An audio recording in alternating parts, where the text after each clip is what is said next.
अस्सलाम वालेकुम जी। आज मैं एक नई वीडियो के साथ हाजिर हूँ। लेक्चर है हमारा लेक्चर नंबर 11। टॉपिक है हमारा बेसिक सेल टाइप। सब्जेक्ट है हमारा माइक्रोबायोलॉजी और सेमेस्टर है जी 8। आइए स्टार्ट करते हैं वीडियो को पूरा देखिएगा ताकि कोई भी इंपॉर्टेंट चीज़ जो है वो आप लोगों की स्किप ना हो सके। आज हमने बेसिक सेल टाइप्स पढ़नी है। सेल की बेसिक टाइप्स देखी जाए तो दो तरह के सेल्स हमारे पास होते हैं, प्रोकैरियोटिक सेल्स और यूकैरियोटिक सेल्स। प्रोकैरियोटिक की टर्मिनोलॉजी देखी जाए, ठीक है, तो ये ग्रीक वर्ड से लिया गया वर्ड है, ठीक है। प्रोकैरियोट्स, प्रो का मतलब होता है बिफोर और कैरियन का मतलब होता है न्यूक्लियस। प्रोकैरियोटिक सेल्स कहते हैं उन सेल्स को जिनके अंदर प्रॉपर न्यूक्लियस नहीं होता और ना ही इनके अंदर मेम्ब्रेन बाउंडेड स्ट्रक्चर्स या फिर मेम्ब्रेन इनक्लोज स्ट्रक्चर्स प्रेजेंट होते हैं। सेकेंडली आते हैं हमारे पास eukaryotic cells. Eu mean true और कैरियन का मतलब है न्यूक्लियस। वो सेल्स जिनके पास न्यूक्लियस प्रेजेंट होता है और मेम्ब्रेन बाउंडेड स्ट्रक्चर्स भी प्रेजेंट होंगे, उनको हम कहते हैं कि ये हमारे पास यूकैरियोट्स हैं या फिर यूकैरियोटिक सेल्स हैं। प्रोकैरियोट्स की बात करें तो ये सिंगल सेल्ड ऑर्गेनिज्म होते हैं। ऑलमोस्ट जो बैक्टीरिया हैं वो सारे के सारे प्रोकैरियोट्स हैं। यूकैरियोट्स की बात करते हैं। यूकैरियोट्स के अंदर आते हैं जी हमारे पास plants, animals, fungi and protist. Protist के अंदर वो ऑर्गेनिज्म आते हैं जिस तरह के amoeba, paramecium, malaria, parasite. Prokaryotic cell और यूकैरियोटिक सेल्स के दरमियान कुछ सिमिलैरिटीज़ हैं। वो सिमिलैरिटीज़ क्या हैं? सबसे पहले दोनों सेल्स के पास प्लाज्मा मेम्ब्रेन या फिर सेल मेम्ब्रेन प्रेजेंट होती है। सेकेंडली दोनों cells eukaryotic and prokaryotic encode करते हैं जेनेटिक इंफॉर्मेशन जो कि प्रेजेंट होती है डीएनए मॉलिक्यूल्स के अंदर। अब इन दोनों सेल्स के अंदर कुछ डिफरेंसेस भी पाए जाते हैं। वो कौन से हैं? यूकैरियोटिक सेल की बात करें तो जो डीएनए है वो होता है न्यूक्लियस के अंदर, ठीक है, और न्यूक्लियस के इर्द गिर्द एक सराउंडिंग भी प्रेजेंट होती है, मेम्ब्रेन भी प्रेजेंट होती है जिसको कहते हैं न्यूक्लियर इन्वेलप। लेकिन प्रोकैरियोटिक सेल्स की बात करें तो जो डीएनए है वो न्यूक्लियर रीजन के अंदर है। सेकेंडली यूकैरियोटिक सेल्स के अंदर ऑर्गेनेलिज प्रेजेंट होती हैं जबकि प्रोकैरियोटिक सेल्स के अंदर ऑर्गेनेलिज प्रेजेंट नहीं होती। प्रोकैरियोटिक सेल्स की अब बात करते हैं। हमारे पास एक बड़ी कैटेगरी आती है किंगडम से भी ऊपर और वो है जी डोमेन। 3 हमारे पास डोमेन्स हैं, archaea, bacteria and Eukarya. Archaea और बैक्टीरिया की बात करें तो इसके अंदर ज़्यादातर आते हैं प्रोकैरियोट्स, ठीक है। फिर अब प्रोकैरियोटिक सेल्स की साइज, शेप और अरेंजमेंट देखते हैं। जो प्रोकैरियोट्स हैं ज़्यादातर उनका साइज़ देखा जाए तो 0.5 से 2.0 माइक्रोन मीटर इनका साइज़ है, जबकि यूकैरियोटिक सेल में ह्यूमन ब्लड सेल देखा जाए तो उसका साइज़ एक ब्लड सेल का ही 7.5 माइक्रोमीटर है। तो कितना ज़्यादा डिफरेंस है। प्रोकैरियोटिक सेल का जो साइज़ है वो कितना स्मॉल है, जबकि यूकैरियोटिक सेल के एक सिंगल सेल का साइज़ उससे काफ़ी ज़्यादा बड़ा है। फिर कुछ बैक्टीरिया जो होते हैं वो बड़े भी हैं साइज़ में, जिनका साइज़ ऑलमोस्ट 60 माइक्रोमीटर तक है लेंथ में, जैसे कि हैं साइनोबैक्टीरिया। इसी तरह डिफरेंट बैक्टीरिया के डिफरेंट साइजेज जो हैं वो प्रेजेंट हैं। शेप की बात करें तो बेसिकली 3 बेसिक शेप्स हैं बैक्टीरिया की, स्फेरिकल, रॉड लाइक और स्पाइरलम। स्फेरिकल शेप के बैक्टीरिया को कहते हैं ये कोकाई हैं या फिर कोकस हैं। रॉड लाइक बैक्टीरिया को बैसिलस कहा जाता है और स्पाइरल के अंदर आते हैं विब्रियो, स्पाइरोकीट और स्पाइरिलम।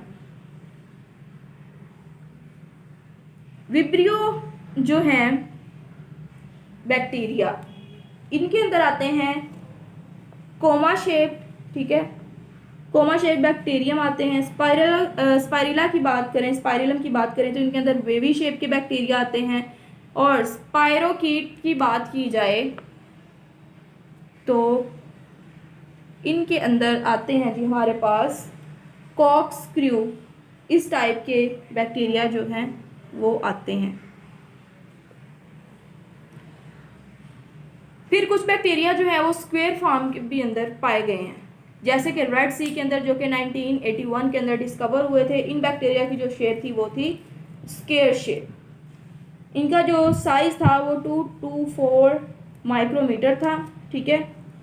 रेड सी के अंदर इनको सबसे पहले देखा गया था 224 माइक्रोमीटर।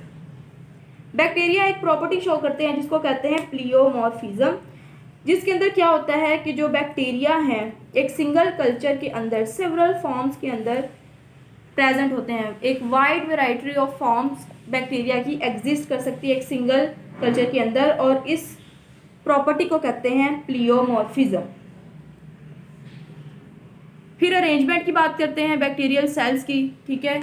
इसके अंदर जब बैक्टीरियल सेल्स डिवाइड करते हैं तब उनकी अरेंजमेंट जो है उनकी डिवीजन के ऊपर डिपेंड करती है। कोकाई बैक्टीरिया की बात करें, जब बैक्टीरिया एक सिंगल प्लेन के अंदर, ठीक है, डिवाइड करे या फिर रैंडमली डिवाइड करे तो कोकाई बैक्टीरिया बनते हैं। जैसे कि अगर एक ही प्लेन के अंदर डिवाइड किए हैं बैक्टीरिया, एक सेल से 2 सेल बने हैं, ये सिंगल प्लेन है, तो डिप्लोकोकाई बैक्टीरिया बनेंगे। अगर चेन बनाएं एक ही प्लेन के अंदर तो स्ट्रेप्टोकोकाई कहेंगे। अगर बैक्टीरिया 2 प्लेन्स के अंदर डिवाइड कर रहे हैं, फॉर एग्जांपल ये 1 प्लेन ऑफ डिवीजन और ये 2nd प्लेन ऑफ डिवीजन, तो टेट्राड बनेगा, 4 सेल्स बनेंगे। लेकिन अगर 3 प्लेन्स के अंदर बैक्टीरिया डिवाइड करें तो 60 से नहीं बनेंगे, मीन्स के 8 सेल्स बनेंगे। और अगर रैंडम डिवीजन हो तो स्टेफाइलोकोकाई बनते हैं, जिनके अंदर जो ग्रेप लाइक क्लस्टर्स जो हैं उसकी फॉर्म के अंदर बैक्टीरियल सेल्स हमें नज़र आते हैं। फिर जी हमारे पास बैक्टीरियल सेल के कुछ स्ट्रक्चर्स हैं, जैसे कि सेल वॉल। सेल वॉल का फंक्शन देखा जाए तो सबसे पहले सेल वॉल क्या करती है, मेंटेन करती है सेल की शेप को। दूसरा, प्रिवेंट करती है सेल को फ्रॉम बस्टिंग, ठीक है। कंपोनेंट्स देखे जाएं सेल वॉल के कंपोनेंट्स कौन कौन से हैं, तो सबसे पहला कंपोनेंट है इसके अंदर पेप्टिडोग्लाइकन। पेप्टिडोग्लाइकन की बात करते हैं, पेप्टिडोग्लाइकन को म्यूरिन भी कहा जाता है। ये क्या है, इंपॉर्टेंट कंपोनेंट है बैक्टीरियल सेल वॉल का। ये एक लार्ज पॉलीमर है, ठीक है, जिसको कंसीडर किया जाता है कि कोवैलेंटली लिंक्ड मॉलिक्यूल है। ये एक सपोर्टिंग नेट बनाता है अराउंड बैक्टीरियम, जो कि रिजेंबल करती है एक multiple layer of chain like fence, जिस तरह हम फेंस बनाते हैं, ठीक है, उससे ये रिजेंबल करती है। ग्राम पॉजिटिव बैक्टीरियम की बात करें तो उसके अंदर पेप्टिडोग्लाइकन की 40 लेयर्स जो हैं वो प्रेजेंट हो सकती हैं, ठीक है। और जो ग्राम पॉजिटिव बैक्टीरियम हैं इनके अंदर एन एसिटाइल ग्लूकोज अमीन की जगह N acetyl muramic acid present होता है, और इनके अंदर जो 3rd अमीनो एसिड है वो है जी लाइसीन। जबकि ग्राम नेगेटिव बैक्टीरियम की बात करें तो इनके अंदर जो 3rd अमीनो एसिड है वो है जी डाई अमीनो पाइमेलिक एसिड। अब ये जो अमीनो एसिड्स होते हैं ये स्टीरियो आइसोमर्स भी बनाते हैं। स्टीरियो आइसोमर्स कहते हैं जी उन स्ट्रक्चर्स को जो कि एक दूसरे के मिरर इमेजेस होते हैं, जैसे कि हमारा राइट हैंड हमारे लेफ्ट हैंड का मिरर इमेज है। इसके अलावा टिकोइक एसिड भी प्रेजेंट होता है। ग्राम पॉजिटिव बैक्टीरियम की सेल वॉल के अंदर टिकोइक एसिड की कंपोजिशन देखी जाए तो इसके अंदर प्रेजेंट होता है जी ग्लिसरॉल, इसके अलावा फॉस्फेट्स। इसके जो पॉलीमर्स हैं ये 30 यूनिट्स इनकी लेंथ होती है, यहाँ तक जो है वो प्रेजेंट हो सकते हैं। अच्छा जी, टिकोइक एसिड के बारे में ये क्लियर होगी बात। फिर है जी हमारे पास outer membrane. Gram negative bacterium की बात करें तो आउटर मेम्ब्रेन जो है प्राइमरीली ग्राम नेगेटिव बैक्टीरियम के अंदर प्रेजेंट होती है। ये क्या है, बाइलेयर मेम्ब्रेन है, ठीक है। ये सबसे आउटर मोस्ट लेयर बनाती है सेल वॉल की और अटैच होती है पेप्टिडोग्लाइकन से, ठीक है, एक स्मॉल लेयर्स के साथ जिसको कहते हैं लिपोप्रोटीन मॉलिक्यूल, ठीक है। जो लिपोप्रोटीन्स होते हैं ये एम्बेडेड होते हैं इस लेयर के अंदर। ये आउटर मेम्ब्रेन जो है ये एक्ट करती है एज कोट सीव। सीव कहते हैं जैसे छल्ली को, लेकिन वो स्मूथ सीव नहीं होती, कोट सीव होती है।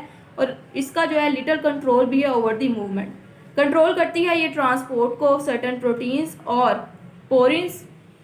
पोरिन्स भी ऐसे प्रोटीन्स हैं जो कि आउटर मेम्ब्रेन से पास कर सकते हैं, ठीक है। ये स्पेशलाइज्ड टाइप के प्रोटीन्स जो हैं वो होते हैं।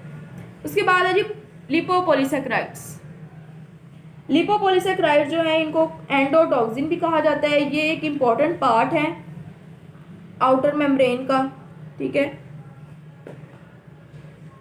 जिनको यूज़ किया जा सकता है आइडेंटिफाई करने के लिए ग्राम नेगेटिव बैक्टीरिया को। ये जो लिपोपॉलीसेकेराइड है ये पार्ट है जी आउटर मेम्ब्रेन का।